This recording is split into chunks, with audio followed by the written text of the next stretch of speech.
Hello everyone, நான் உங்கள் doctor பிரபு, BGS hospital கோயம்புத்தூர்லேருந்து பேசுகிறேன்.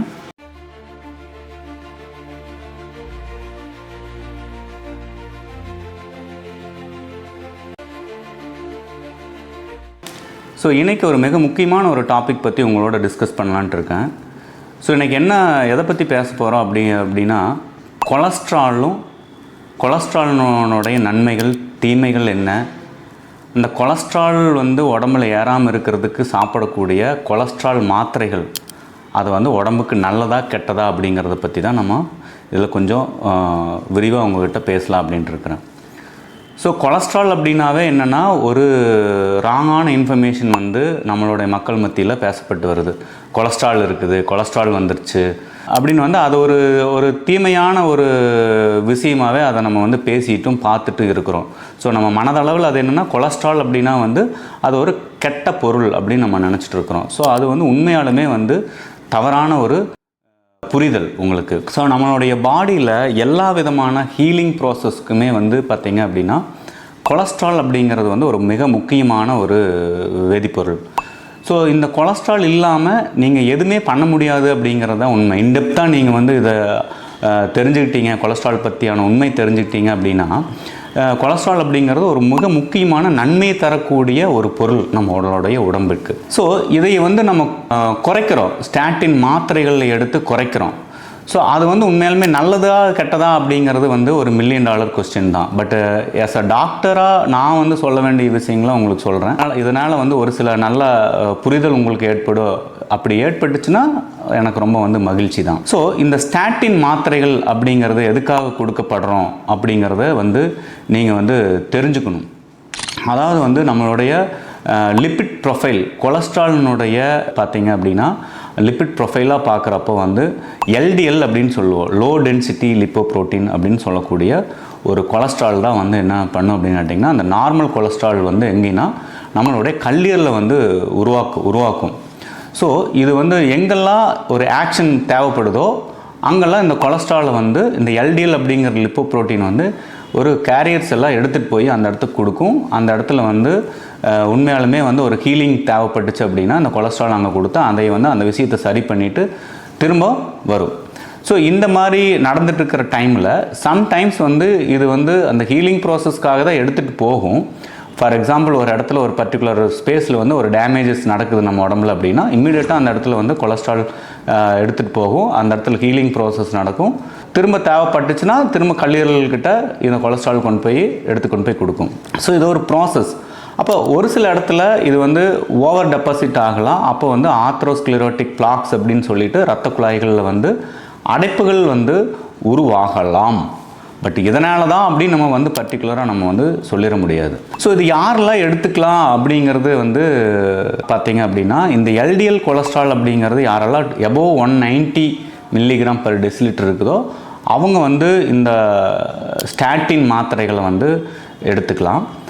அல்லது ஒரு சில பேஷண்ட்டுக்கு இது அதிகமாக இருக்குது அப்படின்னு தெரிய வரும் பட்சத்தில் அவங்க அவங்களுடைய உணவு பழக்க வழக்கங்களையோ அல்லது லைஃப் ஸ்டைல் மாடிஃபிகேஷன் அப்படிங்கிற வாழ்க்கை முறை மாற்றங்களில் ஒரு 6 மாதமோ 1 இயரோ இதெல்லாம் செஞ்சதுக்கு அப்புறமும் அது குறையாமல் இருந்துச்சுனாலும் இந்த ஸ்டாட்டின் மாத்திரைகள் நீங்கள் எடுத்துக்கலாம். அரல்ஸ் உங்களுடைய எல்டிஎல் மோர் தென் 160 மேலே இருக்குது. அப்படி இருக்கும் பட்சத்தில் உங்களுடைய ஃபேமிலியில் ஏதாவது பரம்பரையாக உங்கள் அப்பாவுக்கோ அல்லது அப்பாவினுடைய அப்பா அந்த மாதிரி பரம்பரையாக யார் உங்களோட மூதாதையர்களுக்கு ஹார்ட் ப்ராப்ளமோ அல்லது சுகர் பிரச்சனைகள் எல்லாத்துக்குமே இருந்துச்சு அப்படின்னாலும் நீங்கள் ஆஸ் அ ப்ரிவென்ஷனாக இந்த மாத்திரைகளை எடுக்கலாம். நீங்கள் ஒரு ஸ்ட்ரோக் பேஷண்ட்டாக இருக்கலாம், அல்லது ஹார்ட் அட்டாக் வந்த பேஷண்ட்டாக இருக்கலாம், அல்லது பெரிஃபரல் வாஸ்குலர் டிசீஸ் அப்படின்னு சொல்லுவோம், பெரிஃபரல் ஆர்டீரியல் டிசீஸ், அதாவது கை கால்களில் இரத்த குழாய்கள் அடைப்பு இருந்துச்சுன்னா இந்த ஸ்டாட்டின் மாத்திரைகளை எடுத்துக்கலாம்.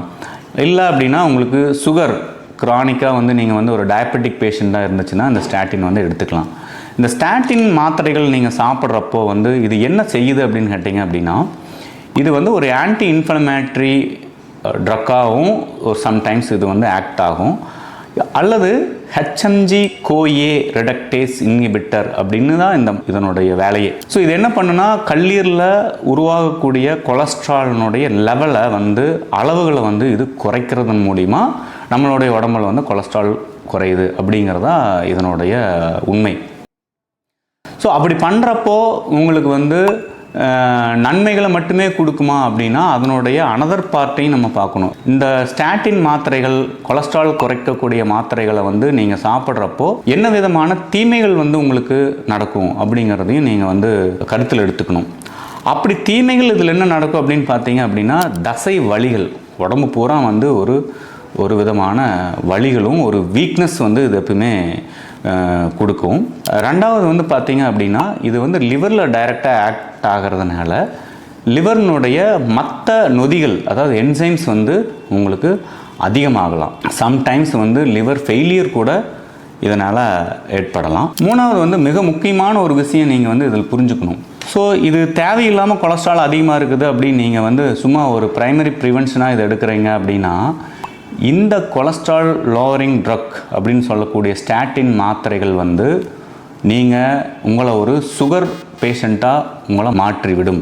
அதை தயவு செஞ்சு மறந்துடாதீங்க. ஸோ நிறையா டயபெட்டிக் பேஷண்ட்டு இந்தியாவில் உருவாகிறதுக்கு ஒரு காரணமே இந்த ஸ்டாட்டின் மாத்திரைகள் அப்படின்னு கூட நிறையா ஸ்டடீஸ் இருக்குது. அது உண்மையும் கூட, இது மறக்க முடியாத ஒரு உண்மை. ரெண்டாவது, இதனால் உங்களுக்கு குடலில் உங்களோட இன்டெஸ்டைன்ஸில் நிறைய உபாதைகள், ஒரு சிலருக்கு டயரியா ஏற்படலாம், அல்லது ஒரு சிலருக்கு கான்ஸ்டிபேஷன் ஏற்படலாம், அல்லது இது ரொம்ப நாள் சாப்பிட்டுட்டு இருக்கிறப்போ அவங்களுடைய மெமரி பவர் குறையலாம், மெமரி லாஸ் ஆகலாம், அல்லது ஒரு சிலருக்கு அவங்களுடைய கிட்னியில் ப்ராப்ளங்கள் ஏற்படலாம். அதே மாதிரி ஒரு சிலருக்கு பார்த்திங்க அப்படின்னா ரேப்டோமைலிசிஸ் அப்படின்னு சொல்லக்கூடிய ஒரு வியாதி, அதாவது மசில் வீக்னஸ் அப்படின்னு சொல்லுவோம். த்ரூ அவுட் த பாடி பார்த்திங்கன்னா ஒரு பயங்கர ஒரு வீக்னஸ் இருக்கும்.